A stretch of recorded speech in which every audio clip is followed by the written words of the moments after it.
আমরা এমন একটা রাষ্ট্র ব্যবস্থা চাই যে রাষ্ট্র ব্যবস্থায় একটা যুক্তি নির্ভর সমাজ থাকবে, একটা যুক্তি নির্ভর রাষ্ট্র থাকবে। আমি আসলে প্রতি বছরই আমি আমার ছাত্র দলের যারা আমার শুভাকাঙ্ক্ষীরা রয়েছেন এবং আমার বিএনপি সিনিয়র নেতৃবৃন্দ যারা রয়েছে সকল শুভাকাঙ্ক্ষীর সম্মানে আমি প্রতি বছর ইফতারের আয়োজনটা করে থাকি। উন্নত জীবন যাপন করার জন্য একটা অনুশীলনের মাস এই রমজান মাস। আমরা একটু আপনাদের সাথে আজকে এখানে ইফতারে সমাবেত হয়েছি। এক মাস সিয়াম সাধনা, আর কয়েকদিন মাত্র বাকি পবিত্র ঈদুল ফিতরের। তো আমরা আমাদের সাংগঠনিক বিষয়গুলো একটু দেখতে হবে সকলকে, আর সকলকে এমন আচরণ করতে হবে যাতে বিএনপির বদনাম না হয়। গত ১০ বছরে আমরা ক্ষমতায় ছিলাম না,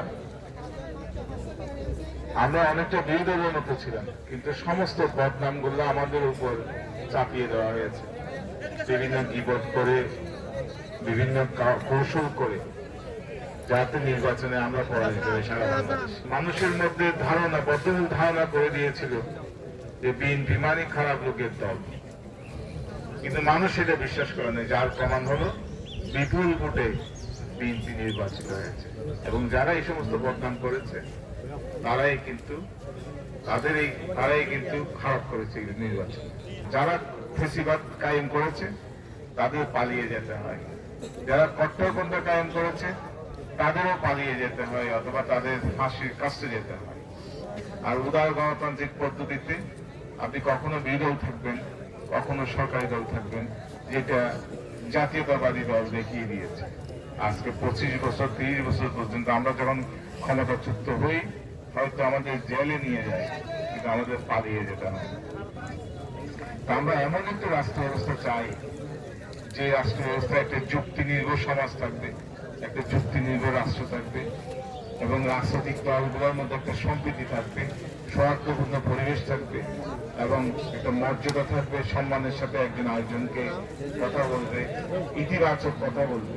আপনি নর্মালি দেখবেন যে রাজনৈতিক দলগুলো, অতীতের রাজনৈতিক দলগুলো একজন একজনের বিরুদ্ধে নানা রকম উৎসাহটাই গীবত করে খারাপ কথা বলে। বর্তমান ইয়াং সমুদ্রের গর্জনে ভিন্ন স্বাদের সামুদ্রিক খাবারের ভরপুর আয়োজন উপভোগ করতে আজই চলে আসুন প্যাসিফিক বিচ লাউঞ্জ ক্যাফে কক্সবাজারে। কিন্তু এটা চায় না, বর্তমান সাধারণ মানুষ এটা চায় না যে রাজনৈতিক দলগুলা কুরুচিপূর্ণ কথা বলবে, একজন একজনের বিরুদ্ধে মিথ্যা কথা বলবে, গুজব রটাবে। 1982 ইংরেজি। কাইম আমার বন্ধু, রুদ্রমন কাজলও আমাদের বন্ধু। আমরা 1982 সালের আমরা মেট্রিক পরীক্ষা দিছি। আমি 1980 ইংরেজি ছাত্রদের জয়েন করছি, কক্সবাজার গভর্নমেন্ট স্কুলে যখন আমি ছাত্র ছিলাম।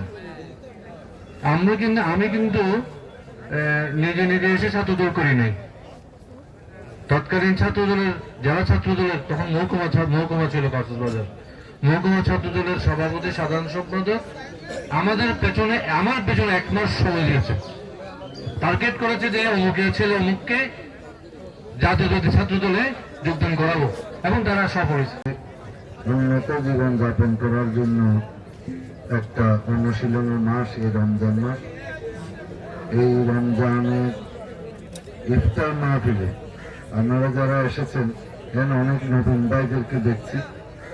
আমি তাদের উদ্দেশ্যে বলবো, আমরা যখন ছাত্র নেতা ছিলাম, দায়িত্ব ছিলাম, তখন আমরা বিভিন্ন স্কুলে যেতাম, গিয়ে ছাত্রদেরকে আমরা ছাত্র দল করার জন্য আহ্বান জানাতাম।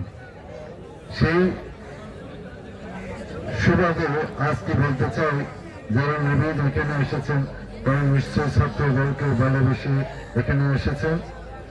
আপনারা পড়ালেখা করুন, পাশাপাশি রাজনৈতিক পড়ালেখা করুন, রাজনৈতিক জ্ঞান অর্জন করুন, এবং রাজনৈতিক সচেতন ব্যক্তি হওয়ার জন্য নিজেকে গড়ে তুলুন। আমি আসলে প্রতি বছরই আমি আমার ছাত্র দলের যারা আমার শুভাকাঙ্ক্ষীরা রয়েছেন এবং আমার বিএনপি সিনিয়র নেতৃবৃন্দ যারা রয়েছে সকল শুভাকাঙ্ক্ষীদের সম্মানে আমি প্রতি বছর ইফতারের আয়োজনটা করে থাকি। তার ধারাবাহিকতা আজকের আমাদের যেহেতু নতুন বাংলাদেশ, আজকের এই আয়োজনটা ছিল একটু ব্যতিক্রম। আমি আমার আজকের এই ইফতার মাহফিলে সুন্দরভাবে শেষ করতে পেরে মহান রাব্বুল আলামিনের কাছে আমি শুকরিয়া জ্ঞাপন করছি। তবে আমার সারপ্রাইজ ছিল আমার কাছে সেটা হলো কি আমার প্রিয় নেতা, আমার প্রিয় অভিভাবক মাননীয় সংসদ সদস্য জনাব লুৎফুর রহমান কাজল ভাইয়ের উপস্থিতিতে আমার কাছে এক প্রকার সারপ্রাইজ ছিল। আমি নিজেও জানতাম না উনি যে আসবেন আসলে আজকের প্রোগ্রামে। যদি আসতেন হয়তো আপনারা দেখতেন প্রধান অতিথি ওনার নামটা থাকার কথা ছিল। উনি আসলে ওনার কাছে আমি আসলে কৃতজ্ঞ হয়ে গেলাম। আমার উনি ছোট ভাইয়ের আজকের প্রোগ্রাম নিজ উদ্যোগে আসছেন, ভালোবেসে আসছেন।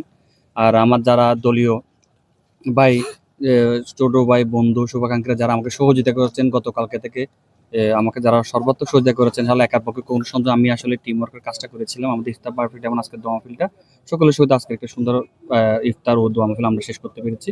তো আসলে আমরা চাই এমন আয়োজনগুলো হলো কি আমাদের যেন একটা গেট টুগেদার হয়, সবার সাথে দেখা সাক্ষাৎ হয়, আমরা সবাই একসাথে মিলিতভাবে একসাথে ইফতার করতে পারি। যে খাওয়াটা বড় বড় কথা নয়, সবাই একসাথে হতে পারাটা ছিল আসলে আমাদের মুখ্য বিষয়।